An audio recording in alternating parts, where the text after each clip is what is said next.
illegal sa buong mundo ang isdang ito na nakatira sa malalim na bahagi ng karagatan. Pero nitong Pebrero, sa pambihirang pagkakataon, nakunan sa mababaw na bahagi ng karagatan ng bansang Spain. Itim na itim, parang may antena at meron pang pangil. Ito ang tinaguriang Black Sea Devil o yung tinatawag na anglerfish.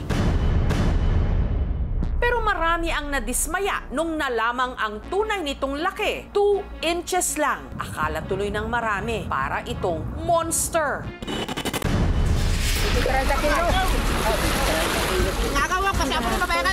Malahalimaw na isda ba kamo? Sa barangay May Bato North, sa bayan ng San Jose, sa Antique. Nanlaki ang mga mata ng mga residente nang ang isang grupo ng mga mangingisda nakabingwit ng isang monster isda. Nasa 7 talampakan ang haba nito, hindi kayang buhatin ng isang tao. Bale, 5 kaming nagpatulong para yung malaking isda maangat. Halimaw talaga! Ang 7 feet na isda na may bigat na 147 kilos, isang klase ng lapu-lapu na kung tawagin sa Antique, pugaro. Huli ito ng grupo ng mangingisdang si Paulo. Ang giant pugaro, nakainkwentro raw ng grupo nung pumalaot sila kamakailan sa karagatang sakop na raw ng Cuyo Islands sa Northern Palawan. Kahit malayo, mga 8 oras ang biyahe namin doon. Kami nangawil kasi maraming isda doon. Yung mga primerong araw, hindi pa maganda yung huli namin. Maliliit pa yung mga hinuhuli namin eh. May mga umaali-aligid na raw talagang mga pugaro sa kanilang bangka. Nung una, maliit lang. Siguro mga 28 kilos. Yung pangalawa, hindi namin nakuha kasi naputol yung pangawil namin. Sa pangatlong bisis, natsambahan ata namin yung nakuha yung malaki. Pero ang pugaro, nakipagtagisan pa raw ng lakas. Malakas pa yung laban niya. Hanggang sa unti-unti naming hinihila at hiningatan para di yung paputol yung kawil namin. Kaya 5 tao na ang nagtulungan para maisampalang ito sa bangka. Mga 1 oras siguro bago namin nakuha ang pugaro na yun. Sa laki ng kanilang huli, nagdesisyon na silang agad ng umuwi. Nilagyan namin ng yelo para hindi masira sa biyahe kasi malayo-layo rin yung biyahe namin eh. Ang kanilang mga kabarangay hindi magkamayaw nung nakita ang uwi-uwi nilang giant isda. Nabigla lang po talaga na masaya kasi merong biyaya na dumating po dito. Maswerte yung mangingisda na kahuli kasi minsan lang yun sir at saka yung presyo mahal kasi sir kapag binibinta na sa palengke. Ang hauler o tagabuhat na si Pansoy itinali sa kawayan ng higanting lapu-lapu at saka nila ito pinasan patungo sa nakaabang na tricycle papuntang palengke kung saan nila ito ibibenta. Hindi kami nakaabot sa taas, nalaglag tong isda kasi masyadong mabigat at saka madulas. Hindi ito ang unang beses na nakahuli ng mga monster isda sa bahaging ito ng karagatan. Oh my God! Ang laking lapu-lapu. Lord. Taong 2022, isang pugaro rin na mahigit 200 kilos ang bigat ang nahuli sa bayan ng Sebaste sa Antique. Nobyembre naman nitong nakaraang taon, isa ring giant lapu-lapu na 136 kilos ang bigat ang pinagpiestahan ng mga residente sa kalapit na bayan ng Libertad. Yung mga pugaro, kadalasan sila ay solitaryo at mahilig po silang manirahan sa kuweba or yung sasabi ko reef structures. May pagkataon na sila ay lumaki hanggang sa mga sobrang 100 kilos kasi hindi sila masyadong madali makuha. Tinawag na fish capital itong barangay namin dahil po sa napakaraming isda ang laging dinadala rito. Kasi almost 400 fishing boats ang nandito. Madalas po talaga na nakakahuli po ang aming mangingisda ng mga higanting pugaro. Factor dyan po siguro ay ang mga corals. Tsaka yung mangingisda na talagang matyaga maghanap kung saan makakuha ng mga magagandang isda. Samantala, ang nagba-buy and sell ng isda na si Meriel, nabalitaan ang nahuling malaking isda. Ako po yung sukin po nila. Ako yung una nila talaga tinatawagan. Nag-start kami ng bidding mga alas 10 ng gabi. Ang offer ni Mariel kina Paulo para sa 147 kilos na pugaro 130 pesos per kilo ang pugaro na benta nila sa halagang 19,000 pesos. Ang pera nakita natin sa pagsuma namin, binili ko ng bigas. Ang nahangong higanting pugaro agad ding naipagbili ni Meriel sa kanyang suki sa Iloilo Fish Port. Isang tao lang po bumili nun. Buo rin pong nabili yon sa akin. Nasa 200 pesos po per kilo. Mataas ang bintahan ng isdang pugaro po kasi kina-consider po siya na high value species. Maganda yung quality ng kanyang meat at ito po ay kadalasan binibinta sa mga hotels, yung mga mamahaling restaurant. Ang presensya ng pugaro po sa Palawan at sa Antique ay nagpapatunay na mayaman at maganda yung biodiversity po ng karagatan. Samantala, ang anglerfish na natagpuan sa Spain agad ding namatay. Lumikha ito ng kung ano-anong memes at kung ano-anong posibleng sinabi raw ng anglerfish. Hindi na sana ako lumabas. Marami palang marites dito sa mundong ibabaw. Wow, makakasama ko talaga si Jesus. Wow, ang ganda pala ang langit. Ganon. Kumain ka na, love. Pasensya ka na at maingay talaga sila. I miss you. Mwah. Eh kung ang giant pugaro kaya, ano kaya ang kanyang sinabi? Na sa mga nagsisikap may naghihintay na kahiganting blessing? Sinabi niya yon? Malamang hindi. Pero nagkatotoo yon sa mga mangingisda ng Antique.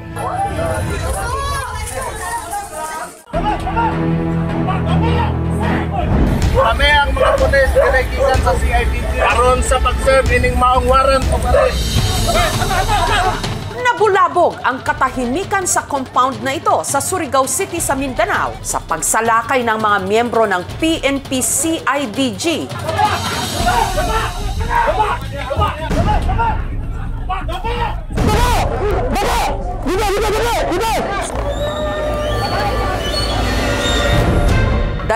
Isang tao ang kanilang naaresto, kabilang na ang mga tumatayong leader ng grupo, sina Dato Adlaw at ang misis nitong si Bae Lourdes na nahaharap ngayon sa patong-patong na mga reklamo. Hindi nyo marespeto ang batas sa Panginoon! Ang compound kasi, headquarters ng religious group na FTGP o ang Federal Tribal Government of the Philippines na nagpapakilalang tunay na may-ari raw hindi lang ng Surigao kundi ng buong Pilipinas. Asa man yung mga ancestral land, sir? Kini Intero Surigao? Kini Surigao, tibuok Pilipinas. At sa kanilang headquarters, may natagpuan ding mga di umano anting-anting na siya raw nagpakumbinse sa ilan nilang miyembro na sa kanila'y umanib.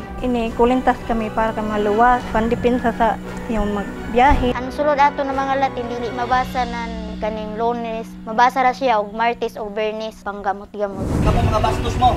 Bastos na ko mga namo ko. Ha? Matatandaan na nito lang nakaraang buwan, gumawa ng ingay ang grupo matapos ipadlock ng mga armado nilang miyembro ang ilang mga establishmento sa Surigao City na tumanggi raw magbayad ng hinihingi nilang buwis at pumirma rin sa mga dala nilang dokumento. Kamata kami? O illegality! Nagkuhan kami sa gobyerno! Nagkuhan na kami ng permit!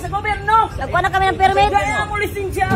Ang sari-sari store owner na si Jan na-trap matapos siyang ikandado sa loob ng kanyang tindahan ng mga tiga-FTGP.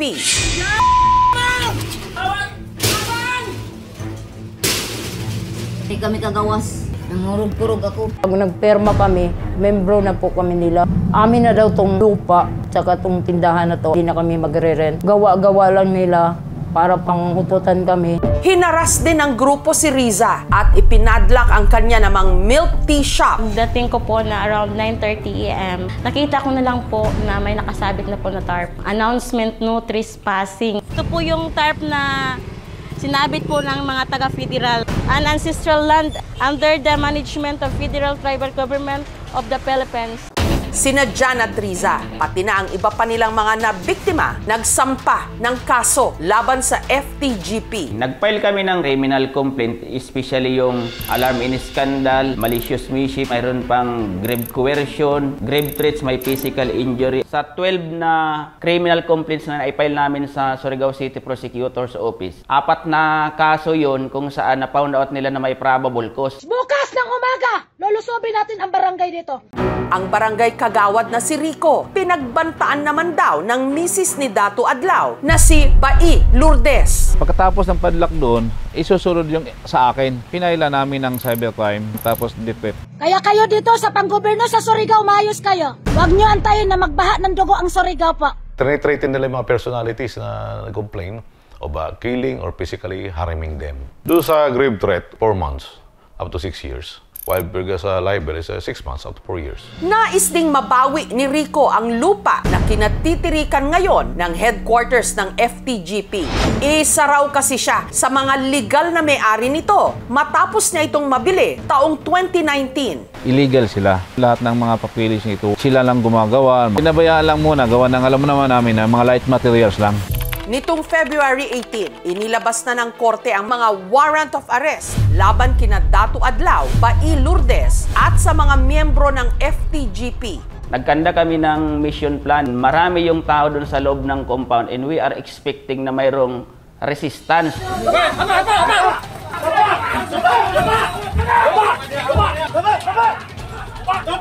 Yung ibang membre ng federal, kinuha nila yung itak nila. Although mayroong resistance, madali naman na konti ng mga PNP personnel natin dahil sa na-overwhelm sila sa dami ng mga tropa natin na pumasok doon sa area.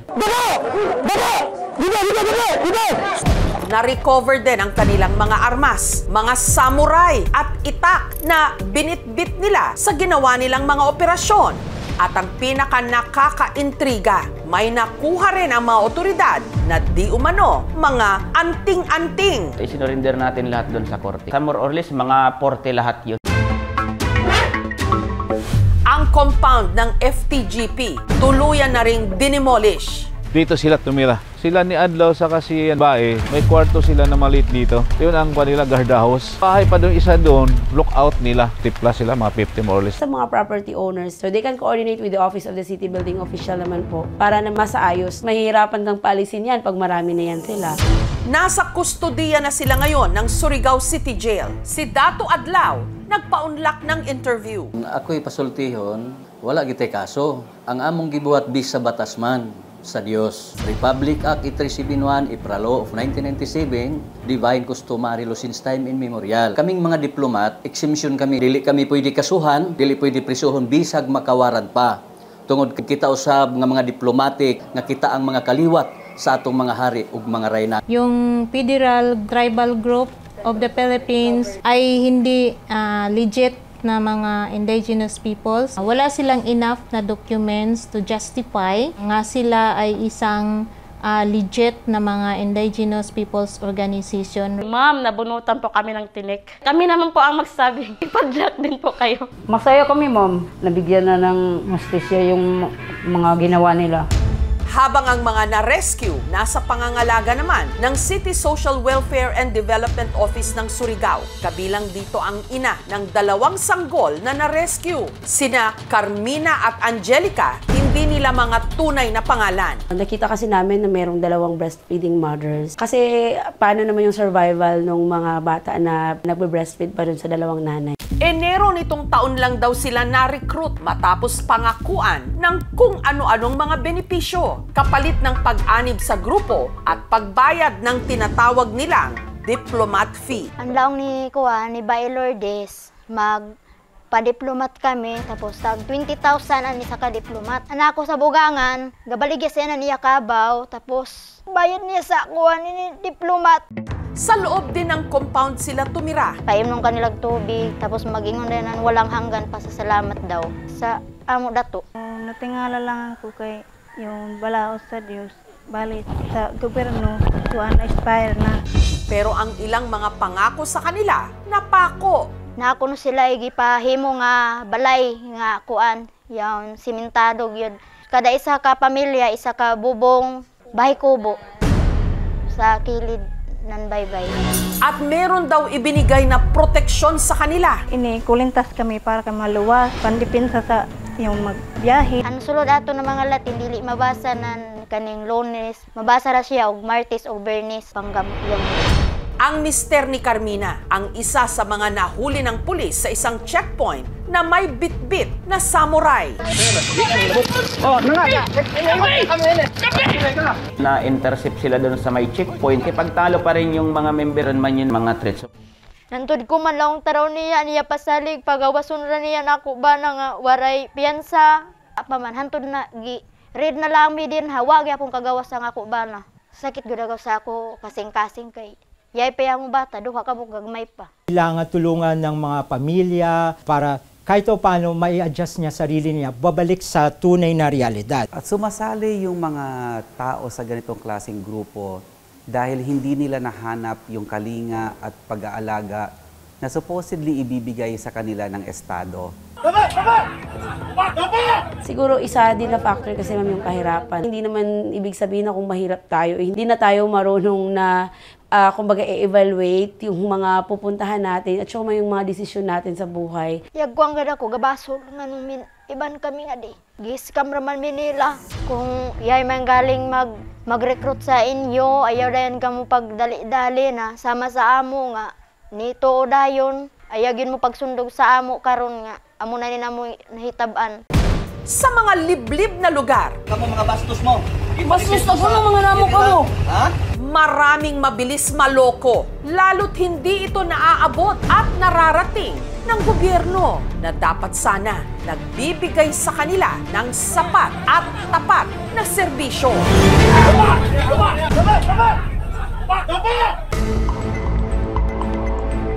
Ang mga meteorite na bumubulusok mula sa kalawakan, maituturing na treasures katulad ng 2 meteorite na bumagsak sa Pilipinas noong mga nakaraang taon pero nailabas sa ating bansa. Mabuti na lang at sa linggong ito, ang mga ito naibalik na. Malaking balita ngayon sa buong mundo ang napaulat na may isang asteroid na sinlaki ng gusali na pwedeng tumama sa ating planeta sa taong 2032. Ito ang asteroid 2024 YR4 na tinatayang nasa 100 to 130 feet ang laki. May mga reports na inahalintulad naman talaga yung impact niya to nuclear detonation sa atmosphere. Ang malaking tanong ngayon, saang bansa kaya ito maaring tumama? Maapektuhan ba ang Pilipinas? Kung magkataon, hindi ito ang unang beses na may bumagsak na asteroid sa ating bansa. Katunayan, may 7 ng kumpirmadong meteorite na bumulusok sa ating kapuluan. Ang Pampanga meteorite bumagsak taong 1859 sa bayan ng Mexico sa Pampanga. Paitan meteorite naman sa Ilocos Sur taong 1910, Calivo meteorite sa Aklan taong 1916, Pantar meteorite sa Lanao del Norte taong 1938, at ang mahigit 2 milyong taon ng Bondok meteorite na natagpuan sa Bondok Peninsula sa Quezon Province noong 1956, Orconuma meteorite sa Oriental Mindoro taong 2011, at ang pinakahuli sa listahan, ang Pongo meteorite na bumagsak naman sa Cagayan Valley taong 2022 lang. Ang mga meteorite na ito napunta sa iba't ibang bahagi ng mundo. May nakadisplay sa mga museum habang ang ilan itinago ng mga pribadong kolektor. Ang mga bato kasing ito mula sa kalawakan, hot item. Depende rin ito sa scientific value or kung may istorya itong dinadala. Yung mga meteorites na galing sa buwan, minsan umaabot ito from $1,000 to even $30,000 per gram. 30,000 is about 1.5 million pesos per gram. Higit pa sa halaga ng ginto. Pero sa mga nakalipas na buwan, may isang grupo na nakatunton sa 2 matagal ng pinaghahanap na meteorite na bumagsak sa Pilipinas. Tinangka nila itong ibalik sa bansa para muling mapagsama-sama ang 7 Philippine meteorites. Magtagumpay kaya sila? Marami ang nababato-balani sa mga batong ito. Kabilang na ang geologist at geoscientist na si Christian na may hawak daw na fragment o piraso ng 4 sa 7 Philippine meteorites. Kabilang sa koleksyon niya ang fragment ng Orconuma meteorite. Ito yung nakita ng 3 farmers sa Oriental Mindoro. Matatanda ang taong 2019, unang naitampok dito sa KMJS ang mga magsasakang sina Eric, Fredo at Edgar na nakapulot ng bato sa isang bakanteng lote sa barangay Orconuma sa Bungabong Oriental Mindoro taong 2011 na pinaniniwalaan nila isang meteorite. Kalaunan na ibenta nila ang bato sa isang meteorite collector mula sa Amerika na si John Higgins sa halaga 580,000 pesos lang. Ang napapunta sa amin ay 290,000. Hanggang sa nabalitaan na lang nila na ang napulot nilang bato nasa Meteoritical Bulletin Database na ng international organization na the Meteoritical Society. Ang bato, kumpirmadong meteorite nga. Pero nagulat sila sa totoong halaga nito. Nagkakalaga ng 8 million. Talaga po, talagang hinayang na hinayang po talaga kami. Ang bato namang ito mula raw sa pinakaluma at pinakamalaki sa 7 Philippine meteorite, ang Bondok Meteorite. Based sa study, around 2.5 million years ago, bumagsak siya dito sa Philippines. So wala pang tao dito sa Philippines noon. And nakita lang siya 1956. So kaya nung nadiscover siya, makalawang na. Si Christian may hawak din ng mga piraso ng Pantar meteorite na bumagsak at napulot naman sa Pantar, Lanao del Norte. Parte ito ng mga maliliit na butil ng meteorite na bumagsak sa mga bubong. Pinuntahan ng aming team ang Pantar, Lanao del Norte sa Mindanao. Ang tatay ko po, naikwento daw ng tatay niya sa kanya, yung minsang isang araw, sumabog daw ang langit dito sa Pantar. Wala silang kaalam-alam kung ano yung meteor, so ang akala nila ang langit ang sumabog. Andito tayo ngayon sa posibleng lugar na binagsakan ng Pantar meteorite. Nung bumagsak yung Pantar meteor, masukal ito na lugar. Natakot yung mga tao na saan ang galing yung liwanag na yun na may kasamang bato. Hawak din ni Christian ang piraso ng pinakahuling dokumentadong meteorite, ang Pongo meteorite. Yung 13 gram specimen na ito ay na-acquire ko mismo doon sa kamag-anak ng finder. Naiparehistro na rin daw ito sa National Commission for Culture and the Arts bilang pinakaunang Philippine meteorite na itinuturing na cultural property. Ang koleksyon ni Christian ng meteorites nakalagay sa mga container box. So kapag more than 70% na yung humidity sa room temperature, kino-close na namin yung container box para mabawasan yung chance na kalawangin yung meteorite. Pero may kulang pa si Christian na 3 specimen ng Philippine meteorites. Pinaghahanap pa kasi ito hanggang ngayon.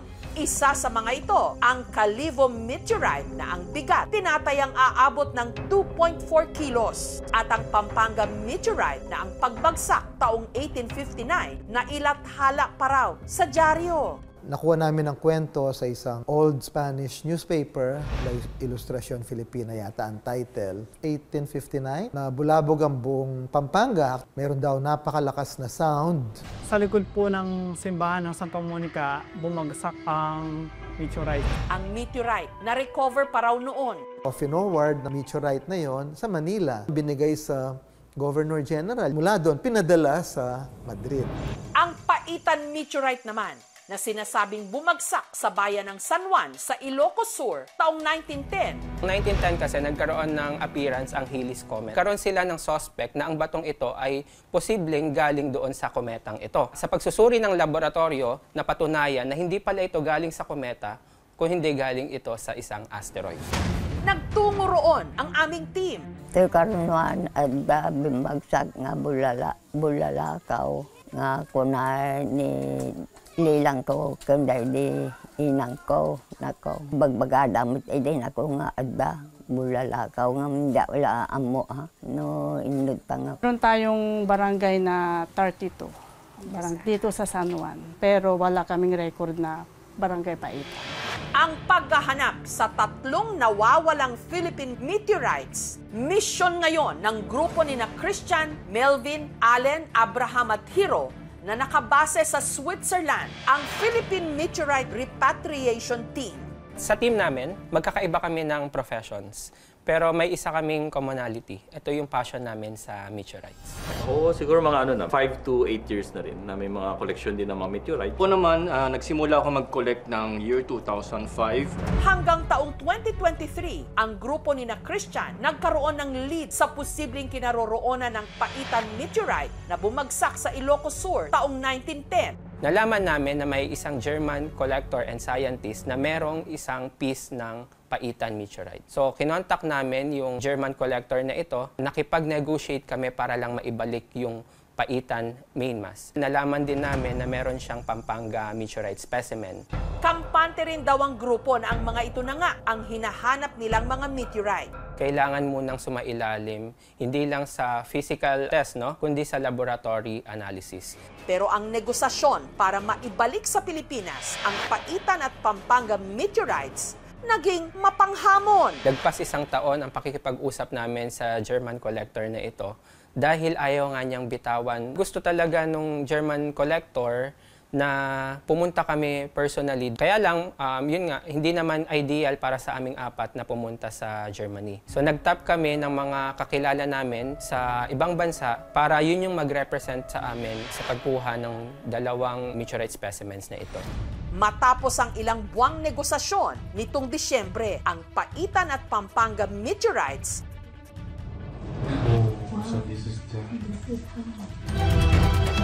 nakabalik na sa wakas sa Pilipinas. Naghintay tayo ng around 39 years para maibalik yung Paitan meteorite and 165 years naman for Pampanga meteorite.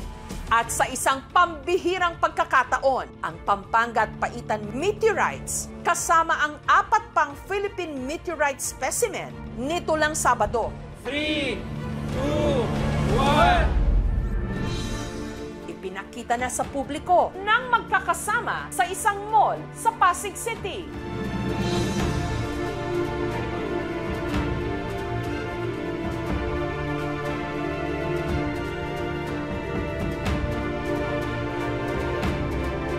Pinapayagan namin na ipahawak ito sa mga tao dahil hindi naman ito gagamitin for research. So, hindi naman siya mako-contaminate. Nag-i-impact kasi sa tao yung experience. I was completely amazed since first time ko po makahawak ng meteorite. Kabilang sa mga nagpunta sa exhibit, ang kinatawan ng Santa Monica Parish at Tourism Office ng Mexico, Pampanga, kung saan sinasabing bumagsak ang Pampanga meteorite. Nakaka-proud po kasi yung bayan po namin nakilala sa international community sa larangan po ng science. We will coordinate with them naman. May exhibit sa Mexico. For a longest time, biro 100+ years, wala tayong mga specimen nito. Ngayon, kahit na ordinaryong mga Pilipino na may interest po sa meteorites, may chance na po sila makita ito sa Pilipinas. Kagandang opportunity ito na to revisit yung progress ng scientific development sa buong bansa. May plan kami na mag-donate sa National Museum dahil ang National Museum free access yan So, kapag may exhibit yan, mas maraming tao yung makakakita. Samantala, ang impormasyon sa kinaroroonan ng nawawalang ika-7 Philippine meteorite, ang Calivo meteorite na bumulusok sa Aklan taong 1916, nananatili raw mailap. Patuloy pa rin naghahanap ang grupo ng mga pangalan, ang mga leads, kung saan papatungo itong investigasyon namin. Balik naman tayo sa napabalitang asteroid na tatama raw sa ating planeta sa taong 2032. Meron ba tayong dapat ikabahala? Yung pong probability na babagsak sa lupa ang asteroid na ito,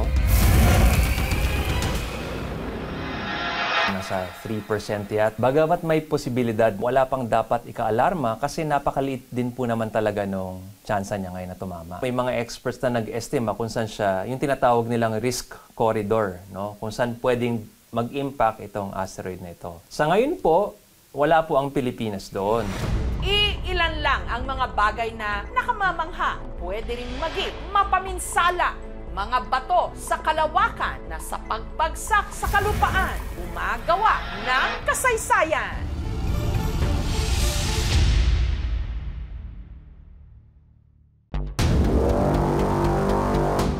Sa malalang pagbaha sa Palawan noong mga nakaraang linggo, ang isa sa mga itinuturong dahilan ang pagmimina sa bayan ng Brooks Point.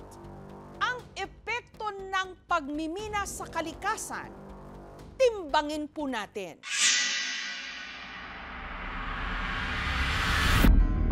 Wala pang bagyong pumapasok sa Pilipinas sa taong ito.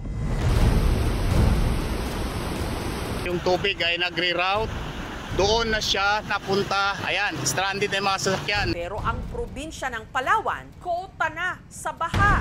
Dahil kasi sa malakas na pag-uulan nitong mga nakaraang linggo, makailang beses lumubog ang ilang bahagi ng probinsya.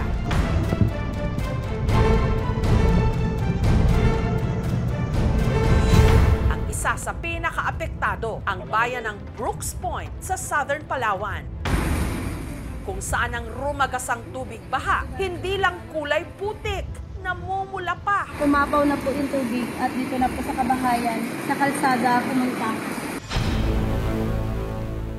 Nahaluan di umano kasi ito ng isang klase ng lupa na kung tawagin, laterite, nagmula raw sa mga minahan. Muntik na tumirik. Ito ang mga nagsanga-sanga ng suliranin sa kanilang bayan. Na ang pinaghihinalaang ugat ang pagputol sa libu-libong mga puno at pagkasira ng kanilang kabundukan na ang mga litrato nag-viral online. Bagamat kuha pala ito taong 2017 pa, ang sitwasyon hindi raw nagbago.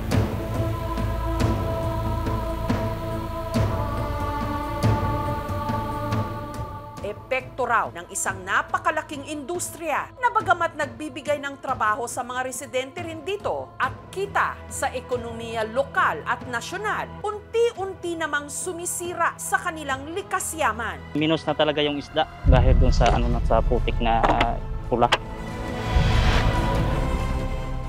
Ang large-scale mining. Kung patuloy po itong pagmimina dito, hindi lang po tubig yung pupula, baka mapupuno pa ito ng putik. Ang kabundukan, abang buhay, andyan po yan. Ang minahan, pag nakuha na nila yung mga dapat nilang kunin, wala na yan, iiwan nila. Ang maiiwan po sa amin ay kalawang.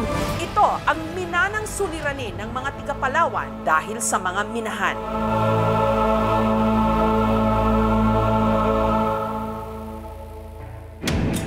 Huwebes, lumipad ako ng Palawan para siyasatin ang mainit na usapin sa probinsya.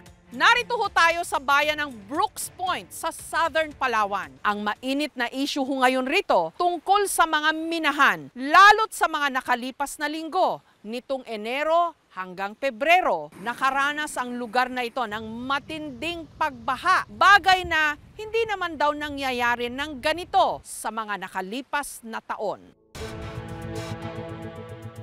Sa isla ng Palawan, matatagpuan ang pinakamalaking nickel mine sa bansa.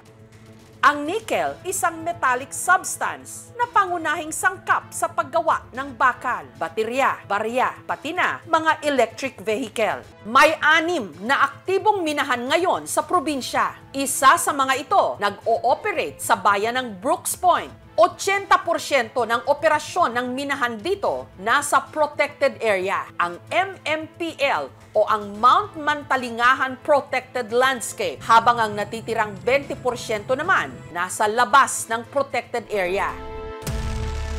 Last frontier ang matagal ng tawag sa Palawan. Sa mahaba pero makitid nitong lupain, maraming uri ng hayop at halaman na dito lang makikita. Pero sa nakalipas na mga dekada, ang dalisay nitong kalikasan nahaharap na sa maraming banta. Ngayon lang ho nangyari yung pagbaha. Simula po ako sinilang na dito at nagamalay. May mga baha naman po, pero walang pong kasamang kulay pula. Pumapaw na po yung tubig at dito na po sa kabahayan, sa kalsada pumunta. Bakit po kaya ganon? Malamang din po kasi dahil po sa dami ng punong pinutol sa taas. Kaya po pag umulan, pag binabagsakan po ng tubig ulan, lahat po ng mga latak po noon ay bababa. So sigurado ho kayo na galing sa minahan po itong laterite? Galing po talaga sa bundok po yan. Ang laterite, isang klase ng lupa na mayaman sa iron at aluminum. Nakukuha ito ng mga minahan kasabay ng pagmina nila ng nickel. Tinatawag din itong pulang lupa in local terms. Naturally, kung kaunting amount lang naman ang na-expose, hindi dapat ito nakakasama. Pero kung halimbawa may human activity, maaari itong makasama. matagal na hong issue ng minahan dito sa inyong lugar. Ano hong sentimiento nyo rito? Nalulungkot lang po ako sa aming mga opisyal. Sila tinitignan nila yung ilang tao na makikinabang, pero hindi nila tinitignan ano po yung magiging dulot nito sa mamamayan. Sila lang naman po talaga yung gaganda at ayos ang mga kumpanyang yan, pero kaming mga maliliit, kami naman talaga yung laging talo at kaming apektado. Apektado rin sa operasyon ng mga minahan sa Brooks Point ang hanap buhay ng mga residenteng umaasa sa dagat, katulad ng mangingisdang si George. Kamusta po ang huli nyo ngayon? Yan ang huli namin. Dati hindi ganyan. Ilang oras nyo ho nakuha to? 2 area ko ng lambat ko po, ma'am. Puno dati to? Puno yan ito. Paano ho kayo ngayon? Wala magawa ma'am. May bibenta nyo pa ba ito? Ulam na lang. Ulam na lang siyempre. Anong naisip nyong dahilan? Bakit ganito po? Putik talaga, ma'am.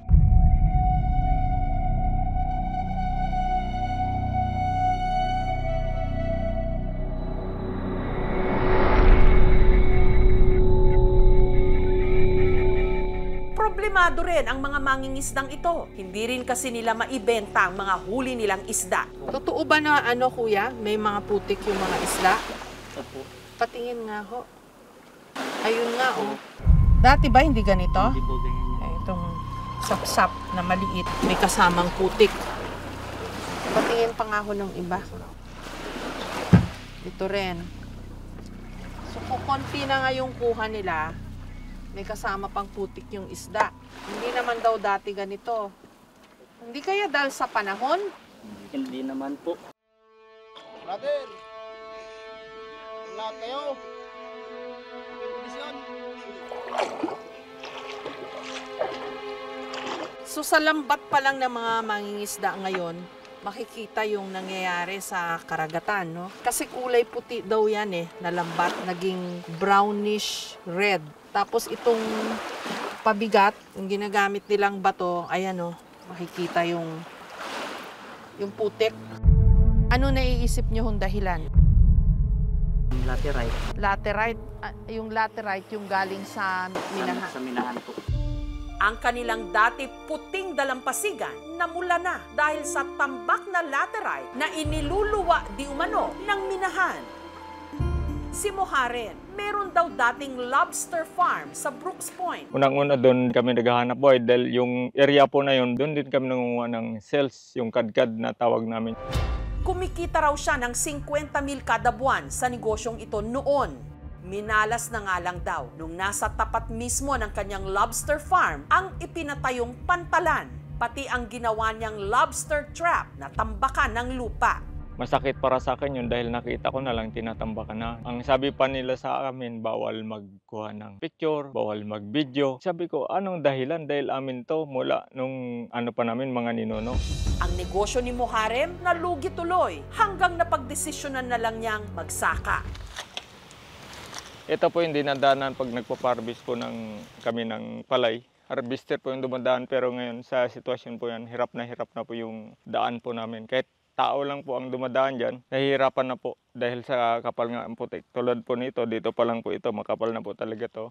Pero pati ang kanyang palayan, hindi nakaligtas sa epekto ng minahan. Katabi lang din kasi ito halos ng bundok ng putik kung saan hinahakot ang mga naminang nickel. Yan po yung mga stockpile na yan. Pag umuulan po yan, tumatagas yung latak niyan. Kumagos po yan sa basakan ko. Ganyan na po yung itsura ng nakaraang pagbaha na hindi naman po dating ganyan. Ay ang dinadahilan daw po nila, wala na daw po kaming magagawa kasi utos na daw po ang nasa taas kasi approve na po daw yung kanilang mga papel sa MGB, sa DNR. Talagang luging-lugi. Yung gastos ko po dyan, kulang-kulang po yan 50 mil. So kung yung bayad ng palay ko, wala pang kalahati. Kung ito po ay magpapatuloy, talagang maghihirap po yung tribo namin. Ang mga tanim na palay naman ang magsasakang si Ronald, hindi na mapakinabangan. Sayang kasi may bunga na.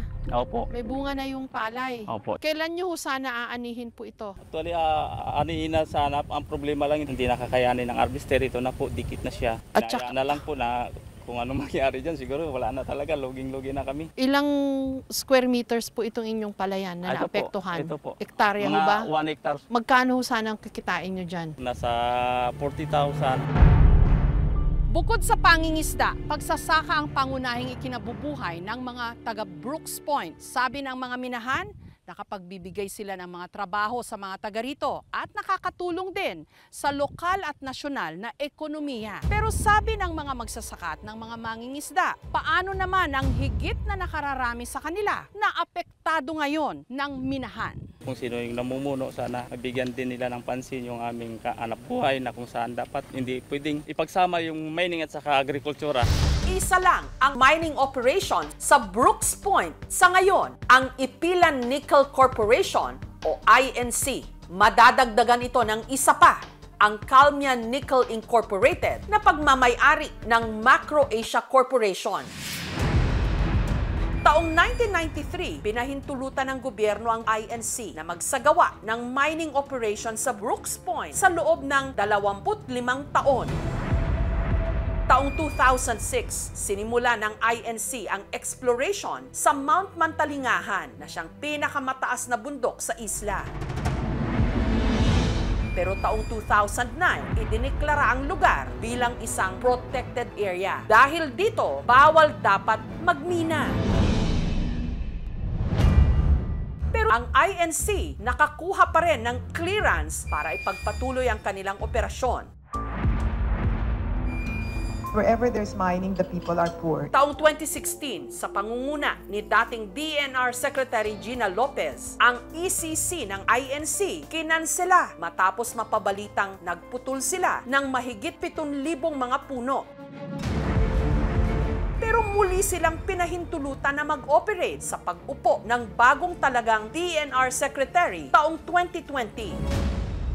Kung ipagpapatuloy raw ang pagmimina sa Brooks Point, ang 28,000 na bilang ng mga naputol na puno, madadagdagan pa raw. Malaki ang epekto nito tsak sa kalikasan, lalo't marami sa mga punong ito endemic o native sa Palawan. Katulad ng puno ng almasiga na mahalaga sa pang-araw-araw ng mga katutubo, katulad ni Nelson. Nelson, ano itong mga kinuha nyo mula sa bundok? Ito yung dagta ng almasiga. Ang tawag sa amin bagtik. Hindi ito binibinta, kundi pang ilaw lang. Panluto? Panluto. Pwedeng panluto? Pag wala kang panggatong. Demon yung ngahok. Paano to? Ito yung ilaw nyo dito pag walang ilaw? Oh. Ang galing ano? Ang galing talaga ng Mother Nature, no? Biro mo may pwedeng mapagkunan ng ilaw na ganito, dagta ng puno. Ito rin ang pinagkukunan nila ng hanap buhay. Ang dagta o bagtik kasi nito, ginagamit sa paggawa ng pintura, barnis, wax, at printing ink. Magkano benta nyo isang sako? Sa ngayon po, sa ganitong kulay, kasi hindi po siya na-classify, ay 25 po ang kilo. 25 pesos. Oh, okay na rin. Okay na rin po kasi nung panahon, magkano lang ito sa mga ninuno namin, 5 centavos. Pero ang nakakaalarma rito, ang mga puno ng almasiga, nanganganib na rin ngayong maubos. 28,000 na mga puno na pinutol nung 2017. May mga almasiga ho doon. Totally po, sa ngayon, wala silang naputol na almasiga. Kaya lang yung kanilang pinutulan ay tubig kanlungan po namin yan. Mga sagradong lugar yan, bukal po yung bundok na yan. Sanga-sanga yung mga ilog yun na sumusuporta sa mga basakan. Ang LGU o Local Government Unit ng Brooks Point umaksyon naman daw sa hinaing ng mga residente. Pero ang kanilang alkalde na namuno rito, nasibak daw sa pwesto hanggang tuluyan ang nakabalik ulit ang operasyon ng mga minahan. Pagdating doon sa mga requirements, ang talagang nagtitiyak na ito ay magawa ay yung Mines and Geosciences Bureau. Dumadaan din sila dito sa Palawan Council for Sustainable Development. Nagkagilian ng mga katutubong nagpo-protesta at security staff ng Ipilan Nickel Corporation sa Brooks Point, Palawan. Nung nagreklamo po yung katutubong pamayanan, ay nagpalabas po ng cease and desist order yung ating regional director para pansamantalang matigil ang kanilang operasyon. Kung anumang benefits na aming matatanggap dito mula sa aming lupang ninuno, ay lahat po kami makikinabang hanggat gusto nila. Ang Korte Suprema nag-issue rin ng writ of kalikasan sa DENR, sa Mines and Geosciences Bureau o MGB at sa Ipilan Nickel Corporation. Pero ang kaso, ibinasura nito lang nakaraang taon. He also hinted Nitong April 2024 naman, nagkaroon ng pagpupulong ang Sangguniang Panlalawigan ng Palawan para magkaroon na lamang ng 25-year mining moratorium sa Palawan. Layunin ng moratorium talagang stoppage of operation. Wala na talagang mangyayaring pagbibina sa parte ng lokal na pamahalaan sa loob ng 25 or 50 years. Pero hindi nakabuo ng quorum ang Sangguniang Panlalawigan sa kanilang mga pagpupulong. Kaya tinulungan na sila ng Arsobispo para magkaroon ng signature campaign laban sa mga minahan. Ngayong buwan, nagkaroon na ng 3 mga pagdinig at inaasahang lalabas na ang desisyon sa susunod na linggo. Nakakalungkot na marami tayong batas ukol dito pero hindi siya napapatupad ng maayos. Ang kalikasan ay nagpaparinig na sa atin, hindi mo na kailangan ng bagyo para kami bahain.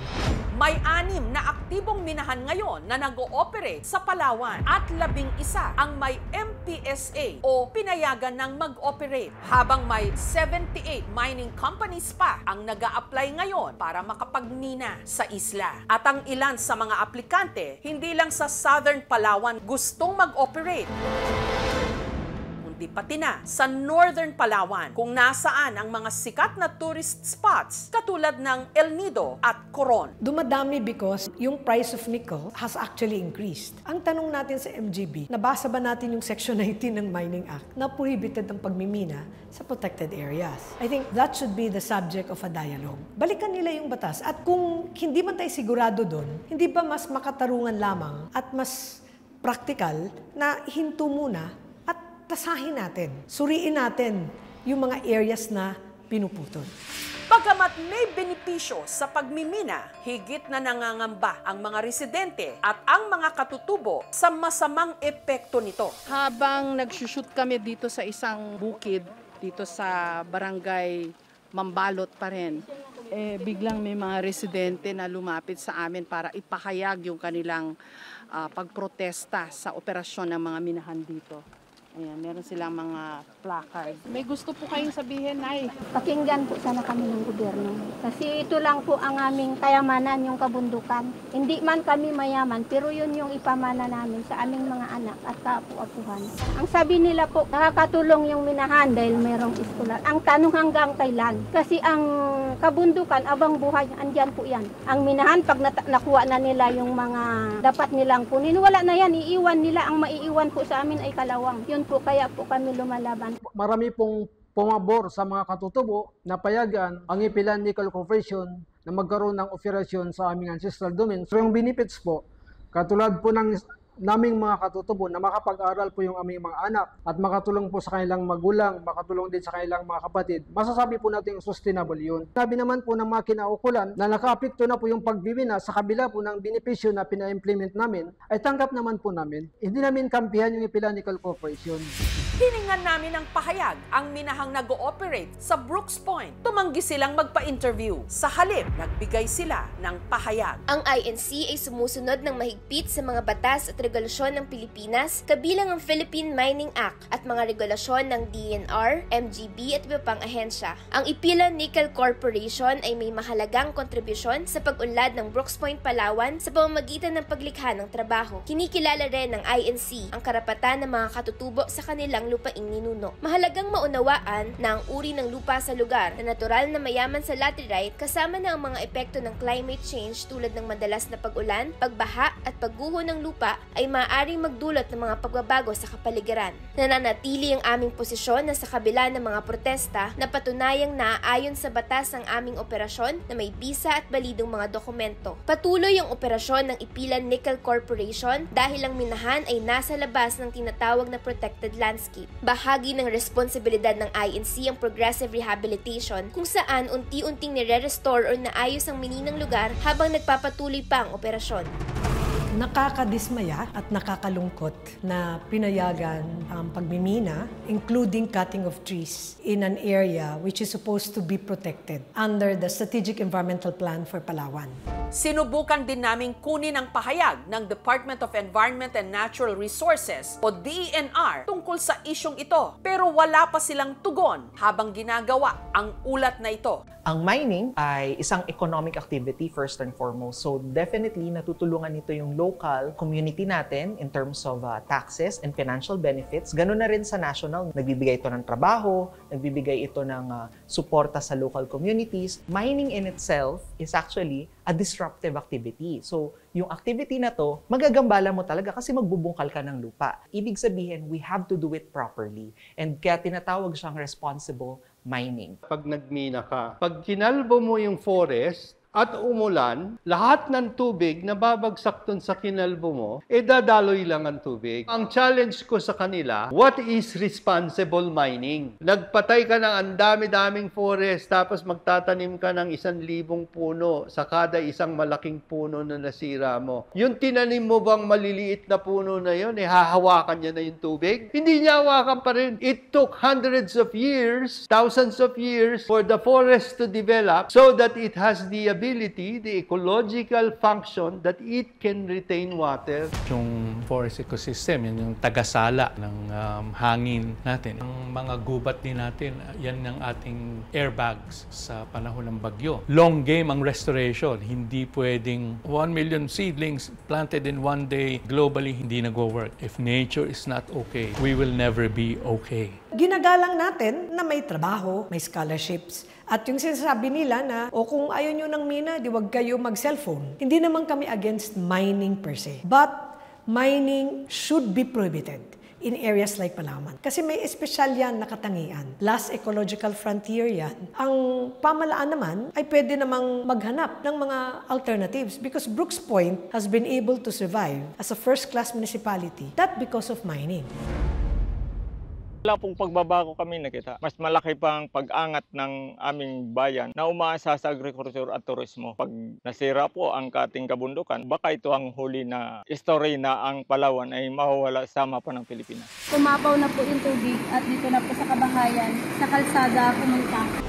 Sana ang ulat na ito, sana mahukay pa ng mas malaliman. Sapsap na maliit, may kasamang putik. Ang pagtalakay sa isyu ng mga minahan sa Palawan para hindi ito tuluyang mabaon na lang sa putik.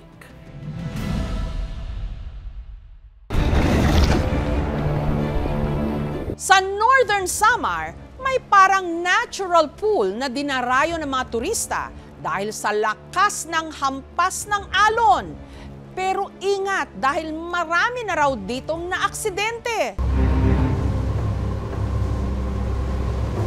Ito na siguro ang pinakamapangahas na ginawa ng binatang ito.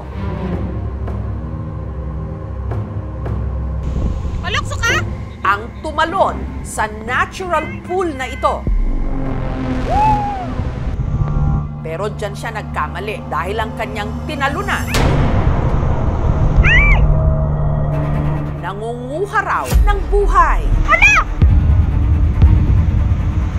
Nung nakikita ko na siya nadadala ng alon, parang kinabahan na ako.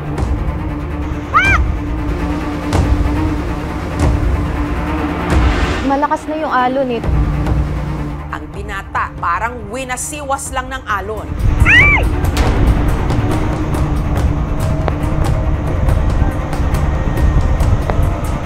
Maya-maya lang, nagawa pa niyang umakyat sa bato. Pero muli pa rin siyang sinalpok ng tubig.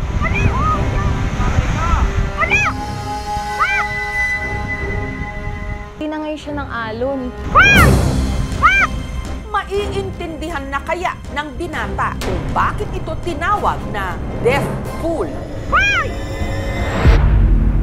Ang natural pool matatagpuan sa Punta Rock Formation sa bayan ng Allen sa Samar kung saan tila nang aakit ang dagat.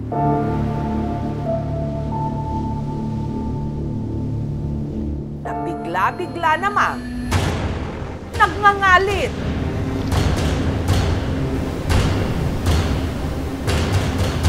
Na-disgrasya din ako dyan sa Punta. Inanuhan ako ng alon. Ito, 6 na tahe. Ang natural pool kasi pinaniniwalaan ding nababalot di umano ng hiwaga. Ang mga bato kasi rito di umano binabantayan ng isang pantas o higante.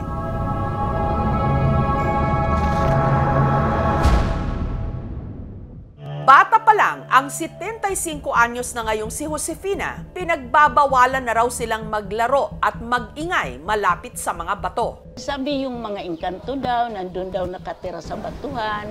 Pag nagagalit daw yung mga engkanto sa'yo, nagkakasakit ka raw. Nung minsan daw siyang napunta sa Punta Rock Formation, may di umano'y kakatuwang nilalang na nagpakita raw sa kanilang magkapatid. Mayroon dun may-ari ng batuhan ngayon, yung sabing Pantas. Nakita namin talagang matangkad na tao. Kapag malakas ang hampas ng alon sa mga bato, dumistansya ka na raw. Parang nagagalit din yung mga alon. Parang sila yung may-ari talaga ng lugar na yan. Pero hindi lang daw ang di umano pantas o higante ang umaaligid na nilalang sa batuhan. May dumarayo rin daw ritong engkanto mula sa katabing Piri Island. Ito ang maalamat na si Berbenota. Ang typical na paglalarawan sa kanya ay mahaba ang buhok, maganda. May manggagamot daw noon sa kanilang barangay na nagkaroon ng masamang pangitain. Reyna siya sa kadagatan. Dapat 2 batang kukunin dito sa barangay namin. Sunod na lang nilang nabalitaan, may nalunod na bata sa Kabakungan Beach. Malapit sa natural pool, walang iba kundi ang anak ni Arturo na si Justin, 8 taong gulang. Marunong may maglangon. Kaya yung pinagtataka namin, ba't nalunod? Ang babaw lang naman ng linalangoyan nila. Birbinuta daw yun, kinuha siya. Parang nagustuhan daw siya. Hanggang ngayon, yun talagang paniwala namin talaga may kumuha eh. At para hindi na matuloy ang pangitain ng manggagamot na may isa pa raw kukunin na bata, nagsagawa sila ng orasyon. Buong dagat doon, pinatawas ang barangay sa manggagamot. Wala nang nalunod until now, ilang years na yun. Ano kami, sa information talaga na kailangan pag malalaki ang alon, huwag kayong pupunta doon sa punta. Pero ang binatang ito, palokso ka? Lakas loob ngang lumangoy sa tubig. Sobrang natakot po ako nung nahampas siya ng malaking alon. Sobrang laki po kasi ng alon. Pabalik-balik po siya sa gitna ng tubig po. Nung nagawa na niyang sumampa sa bato, bigla naman siyang sinalubong ng isa pang malaking alon. Kaya nahulog siya ulit sa tubig. Na para bang ayaw na siyang buhayin.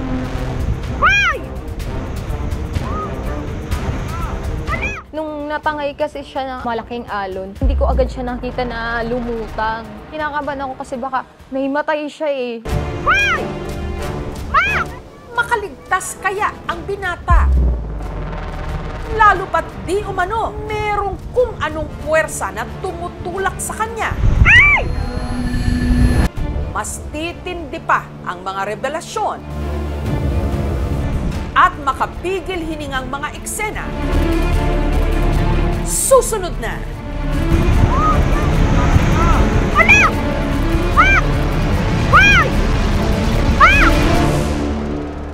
Palokso ka?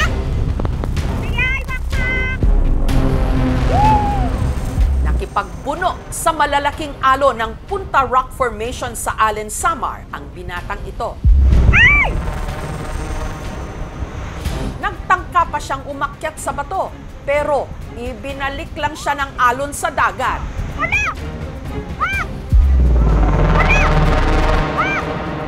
Nangangatog na yung tuhod ko sa sobrang taranta. Sa gitna ng tila tiyak na kamatayan,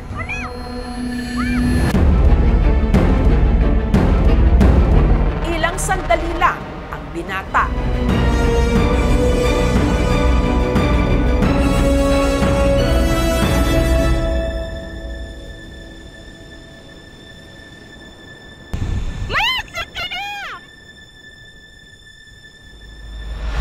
Himalang ligtas na nakaahon. Dali!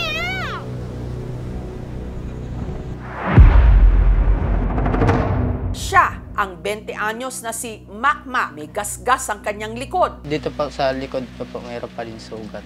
Tumama din sa bato. May mga sugat sa siko at binti. Ito at saka sa ulo. Sugat yun naman sa ulo, tinahin na naman ng doktor. Natakot ako nun, mamatay ako nun. Sa gitna pa ng tubig, doon ako natinaman sa mga bato. Dami yung nainom ko ng dagat. Samantala, maraming pumuna sa ginawang paglangoy ni Makmak sa natural pool. Ipinagbabawal pala ritong mag-dive, lalo na kung malakas ang alon. Sabi, alak pa more daw. Hindi naman ka nakainom. Titigas ka daw ng ulo. Wala naman kasi nagbigay ng warning yung oras na yun, na bawal. Sa araw na yun po, parang walang nagbabantay, walang nagsabi sa amin na bawal pang maligo doon. Pero depensa ni Makmak, hindi raw siya kusang tumalon sa dagat. Bumaba ako sa hagdanan, tapos doon ako tinulak sa pababa. Nawala na ako ng malay. At sa kanyang pag-ahon, may nakita raw siyang misteryosong nilalang. May nakita ko ng lalaki, malaking mata. Ito nga kaya ang sinasabing sundo sa Punta Rock Formation na di umano, higante o pantas. Nang hina na ako, takot na ako doon. Mak! Saan ka na? Dugo! Alam, may dugo! Mak! Mabay lang ako sa malaking alon. Pagdating ko sa malaking bato, naghawak naman ako. Nagakyat na ako. It's a form of belief system na tinatawag na animismo o paganismo. Naniniwala sila ng mga elemento ng kalikasan, merong mga naninirahan o nagbabantay ng mga espiritu, diwata o inkanto. Doon sila naninirahan. Posible na parang isa siyang forma ng babala o cautionary tale, lalo ng mga matatanda na dapat hindi maligo sa dagat kapag maalon. Posible yun yung interpretasyon kung bakit sinasabi na kapag nalunod, dinaay or binugkot ng engkanto. Yung mga tao, kapag pumupunta sila, halimbawa malapit sa bato, dapat maging maingat sila, hindi sila magingay kasi meron ngang nagbabantay doon. Dinala namin siya sa ospital kasi hindi pa rin matigil yung dugo. Kung sila yung nandun sa sitwasyon na yun, parang hindi nila maiisip din na i-stop yung video. Tapos tumawag ng tulong kasi malayo siya eh. Hindi ako marunong lumangoy. Imbis na isa lang yung problema, baka madagdagan pa. Meron tayong technique na tinatawag na pag naramdaman mo na umiikot ka, pumunta ka lang doon sa pinakailalim. Then, kick ka palabas kung saan ka umiikot. So maghanap ka ng pwede mo masipaan ka agad para makaalis ka doon sa area kung saan ka umiikot papunta sa pinakamalapit na pampang. Dapat laging alisto, dapat laging safety ang iniisip. Ano totoo na po mangyayari sa akin. Sa sunod na mag-ingat, sa sunod din na maulit. Paalala ng mga tiga Punta Rock Formation, mahigpit na ipinagbabawal lumangoy sa natural pool tuwing malakas ang alon. Pag alam na ng mga tao na malalakas ng alon talaga, wala nang naglalangoy dyan. Kaya sa ngayon, wala na yung mga engkanto siguro doon sa punta. Nasa tao na yun. Kahit pa mga daredevil o yung mga pinakamapangahas, hindi sasantuhin ng mala devil's pool na ito. Dahil kapag tumalon o nahulog ka rito, magdasal-dasal ka na.